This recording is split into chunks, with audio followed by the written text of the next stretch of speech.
Hi friends, இன்றைக்கி வந்து பார்த்திங்கன்னா ஜீரா ரைஸை வச்சு சிக்கன் பிரியாணி தான் செய்ய போகிறோம். அங்கே எப்படி செய்யுதுன்ட்டு பார்க்கலாம். அதுக்கு ஒரு பாத்திரத்தில் எண்ணெய் சேர்த்துட்டு எண்ணெய் சூடானதுமே அதில் வந்து பார்த்திங்கன்னா பட்டை, கிராம்பு, ஏலக்காய் சேர்த்துருக்கேன். அது கூடவே வந்து வெங்காயம் சேர்த்து நல்லா கோல்டன் ப்ரௌன் ஆனதுமே அதில் இஞ்சி பூண்டு பேஸ்ட் வந்து சேர்த்துக்கலாம். அதுக்கப்புறமா இஞ்சி பூண்டு பச்சை ஸ்மெல் போனதுமே வந்து பார்த்திங்கன்னா 5 பச்சை மிளகா வந்து சேர்த்துருக்கேன். அது கூடவே கொஞ்சமாக கொத்தமல்லி, கொஞ்சமாக புதினா வந்து சேர்த்து வதக்கி விட்டுட்டு அதுக்கப்புறமா தக்காளி வந்து சேர்த்துக்கலாம். தக்காளி சேர்த்து ஒரு 2 நிமிஷத்துலேயே வந்து சிக்கனை வந்து சேர்த்துக்கோங்க. சிக்கன் சேர்த்துட்டு காரத்துக்கு ஏற்றாற்போல் மிளகாய்த்தூள் வந்து சேர்த்துட்டு தேவையான அளவு உப்பு வந்து சேர்த்துக்கலாம். எல்லாமே சேர்த்து ஒரு 5 நிமிஷம் போல் மூடி வச்சுட்டு அதுக்கப்புறமா கறி வந்து பார்த்திங்கன்னா 50% வெந்ததுமே அதில் வந்து ஒரு 10 ரூபா பேக்கெட் வரும் பார்த்திங்களா தயிர், அதை வந்து சேர்த்துட்டு ஒரு முழு லெமனை வந்து சேர்த்துக்கலாம்.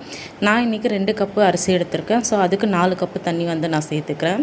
சேர்த்துட்டு மூடி வச்சு நல்லா கொதி வந்ததுமே அரிசியை வந்து சேர்த்துட்டு கடைசியாக கொஞ்சமாக நெய், அதுக்கப்புறமா வந்து பார்த்திங்கன்னா கொத்தமல்லி, புதினா போட்டு தம் போட்டு இறக்குனீங்கன்னா சூப்பரான சிக்கன் பிரியாணி ரெடி.